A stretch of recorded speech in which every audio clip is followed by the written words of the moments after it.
Assalamualaikum warahmatullahi wabarakatuh. Berjumpa kembali dengan kisah tutor sahabatku yang dimuliakan oleh Allah. Oke, pada kesempatan kali ini malam-malam ini kondisinya hujan ya, di luar hujan ini. Ini kita cerita tentang Abu Nawas. Jadi suatu ketika Abu Nawas itu murung sekali. Murung, ngelamun lah, susah. Abu Nawas susah. Mengapa demikian? Karena rumahnya porak-poranda, orak-arik, hancur pokoknya. Loh, emangnya kenapa? Ya, karena diberitahukan oleh istrinya bahwa ada prajurit kerajaan yang banyak, gitu. Katanya disuruh oleh Baginda Raja Harun ar-Rasyid untuk menggali rumahnya Abu Nawas, karena beliau Raja Harun ar-Rasyid katanya bermimpi bahwa di dalam rumah Abu Nawas itu ada harta karun. Lucu kan ini. Jadi raja ngimpi rumah Abu Nawas iki ana harta karune, manggone ning jero lemah. Jadi karuan saja para prajurit ya mesti apa yang menjadi titah raja ya dianut kan. Akhirnya kan bongkar, dilinggisi, tekel-tekele keramike mau di apa jenenge dibongkari kabeh. Sak omah diorak-arik golek. Bayangno dhewe omahmu ya. Cara gampangane ditekani tentara, nggawa pacul, nggawa linggis. Wis to. Cara ibarate nggawa surat tugas kanggone presiden ning kono omahmu iku mung ujug-ujug digempuri. Ndak pandang bulu yo kamar yo kurang tengah, wis pokoke dengan dalih diutus presiden atau raja, katanya raja bermimpi bahwa rumahmu ada harta karunnya. Lah yo sampean bayangne dhewe iku. Kira-kira kepiye lah. Kemudian akhirnya setelah diobrak-abrik seperti itu, yo wis ngalih. Yo wis ra permisi, ra nyuwun amit, yo ra nyuwun maaf, ngalih. Prung tinggal ngalih karena tidak menemukan harta karun yang dimaksud. Lucu kan? Lah, kemudian sakwise iku setelah Abu Nawas diceritakan istrinya, karena pada saat kejadian Abu Nawas pergi ya, enggak di rumah, termenung bagaimana? Wah, susah. Berpikir keras Abu Nawas. Sembarang dipikir. Karena apa? Saking susah, saking loro atine. Wah, pengen bales. Ndak trimo, Cak, ndak trimo. Tapi durung ana carane, urung menemukan ide yang jitu.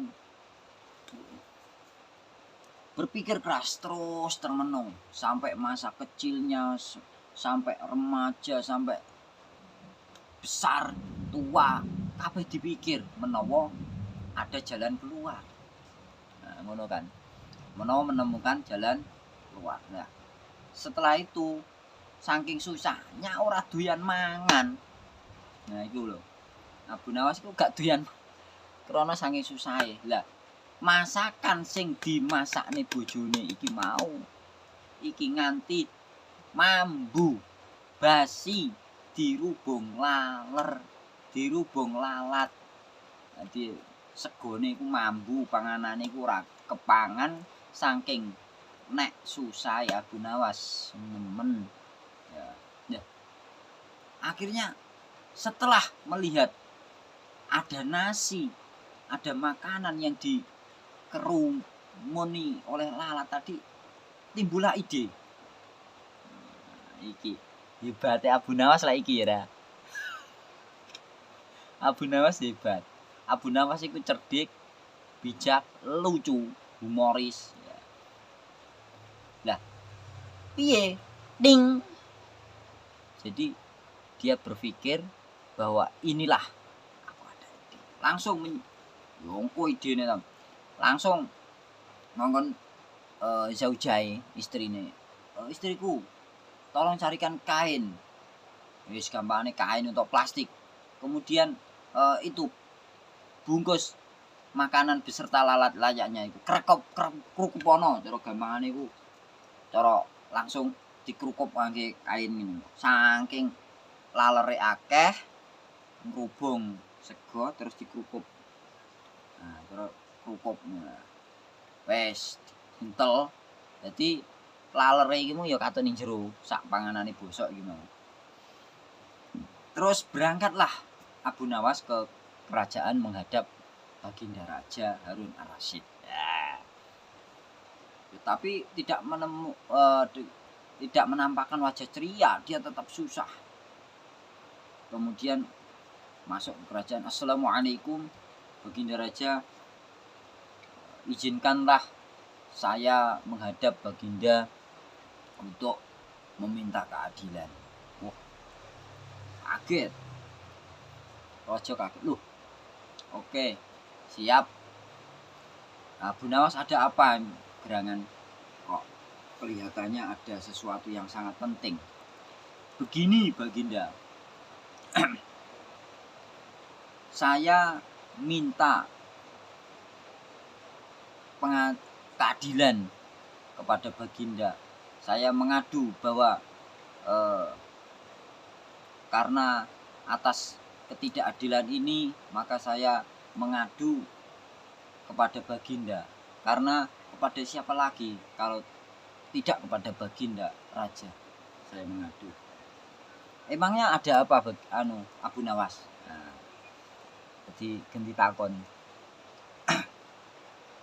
Nah, terus begini Baginda, ada tamu-tamu yang tak diundang yang memakan makanan saya, dan saya merasa terzolimi, saya merasa dirugikan, saya merasa tidak dihargai. Untuk itu saya meminta keadilan. Begitu. Terus keadilan yang bagaimana yang kamu maksud dan yang kamu minta Abu Nawas? Nah, kemudian Abu Nawas menjelaskan, saya meminta izin, meminta keadilan kepada Baginda secara tertulis untuk menghajar tamu-tamu yang tak diundang itu. Loh, emangnya siapakah tamu-tamu yang tak diundang itu Abu Nawas? Nah, ini raja ini takon, kepo. Dia adalah lalat Baginda. Dia lalat yang telah memakan makanan saya sehingga saya tidak bisa makan atau basi. Oh begitu. Silakan, apa itu? Kalau memang itu yang kau mau maksud, yang kau mau Abu Nawas, aku turuti kemauanmu. Nah, akhirnya terpaksa iki Baginda iki nulis. Nah, dengan ini berarti membuat surat pernyataan untuk diizinkan menghajar atau menghukum lalat-lalat yang telah memakan makanannya Abu Nawas. Nah, iki. Setelah itu dibuka. Oke, siap. Terima kasih Baginda. Kalau begitu. Kaine sing dinggo ngrekep. Wis gampangane plastik biasa. Utawa plastik utawa kain dibuka panganan basi kuwi. Wah, akhirnya lalat-lalat iki meng padha miber. Ya. Wah, ora-poranda. Apa kok ora-poranda? Berterbaran neng kerajaan iki mau. Lah, sebelumnya iki mau si Abu Nawas sudah mempersiapkan alat senjata, yaitu linggis utawa wesi ya. Wesi Wis gampangane besi kanggo gepuki laler iki mau. Wis akhirnya setelah lalat ditemu beterbangan di mana-mana, menclok ning cendilo, akhirnya dijepuk karo dipukul sekeras-kerasnya. Creng, kocone pecah. Hinggap ning gelas, digiyepuk neh. Duang, pecah. Hinggap ning apa itu jenenge? Meja, hinggap di neng pot bunga, dihajar oleh Abu Nawas, creng, habis pecah. Vas bunga pecah, hinggap di piring, gelas, semuanya apa hancurkan sama Abu Nawas ya, karena ya tidak ada yang berani menghalangi. Karena wis entuk izine Baginda Raja ya toh. Wis kaca cendela pecah, vas bunga pecah, wis perabotan digiyepuki kabeh, hiasan-hiasan niku mau ya. Wis membabi buta. Kemudian setelah perabot-perabot dan kerajaan hancur itu wis saking apa iku ngloro atine si Baginda Raja itu hanya menyadari kesalahannya, karena ia telah merusak atau memporak-poranda rumah Abu Nawas tadi tanpa permisi dan tanpa alasan yang jelas. Itulah kisah kecerdikan dan kelucuan Abu Nawas yang luar biasa, sahabat. Jadi Abu Nawas setelah puas dengan apa yang dilakukannya, ia memohon diri pulang. Terima kasih Baginda yang telah mengizinkan menghukum lalat-lalat yang telah mendolimi saya.